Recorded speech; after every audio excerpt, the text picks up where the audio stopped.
পৃথিবীর সে সমস্ত অঞ্চলে মানুষেরা আমাদেরকে সংখ্যালঘুদের অধিকারের কথা বলে, যে সমস্ত দেশে এখনো মুসলমানরা ঝেড়ে কাশতে পারে না। 2024-এর এই পৃথিবীতে আপনি যদি পৃথিবী ঘুরেন, আপনি দেখবেন একটা রুম ভাড়া করে মুসলমানরা নামাজ পড়বে, পারমিশন নাই। আমি কোন দেশের নাম উল্লেখ করতে চাই না। তাদের ক্রিসমাস ডে উপলক্ষে আপনি দেখবেন সকল শিক্ষা প্রতিষ্ঠানের স্টুডেন্টরা বর্ণিল লাল কালারে তারা সুসজ্জিত হয়ে ওই দিন শিক্ষা প্রতিষ্ঠানে যাচ্ছে, আনন্দ করছে, উৎসব করছে, ফুর্তি করছে, সেটাতে তাদের কোনো অসুবিধা হয় না। কিন্তু আমরা মুসলমানরা যখন ওতে ওড়না পড়ি তখন তাদের জাত চলে যায়। ভাইরা আমার, নারী অধিকারের কথা বলা তো এখন ফ্যাশনের ব্যাপার, এটা বলা তো এখন সেফ জোনে থাকার ব্যাপার। আপনি যত বেশি নারী অধিকার নিয়ে কপচাবেন তত বেশি ওই যে বিদেশি এম্বাসিগুলো এসে আপনাকে সেদে সেদে প্রজেক্ট দিয়ে যাবে, পত্রিকাগুলো আপনাকে কভারেজ দিবে। মুহাম্মদ সাল্লাল্লাহু আলাইহি সাল্লাম যখন নারী মুক্তির জন্য কাজ করেছেন তখন পৃথিবীতে বাহবা দেওয়ার কেউ ছিল না।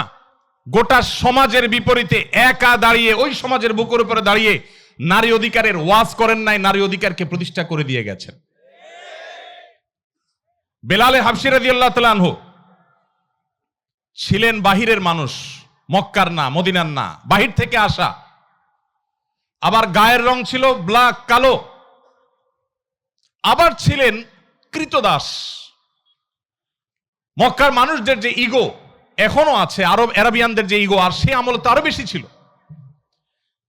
তাদের সে যে ইগোর কারণে একাধারে একটা মানুষ বহিরাগত, আরেক দেশের মানুষ ভিনদেশী, আবার তার গায়ের রং ভিন্ন, ব্ল্যাক, আবার তিনি কৃতদাস ছিলেন। এতগুলো বিষয় থাকার পর তখনকার আরবের মানুষদের ঘৃণা করার জন্য যেখানে যথেষ্ট ছিল, সেই ব্যক্তিকে মুহাম্মদ সাল্লাল্লাহু আলাইহি সাল্লাম তার মুয়াজ্জিন নিয়োগ দিলেন।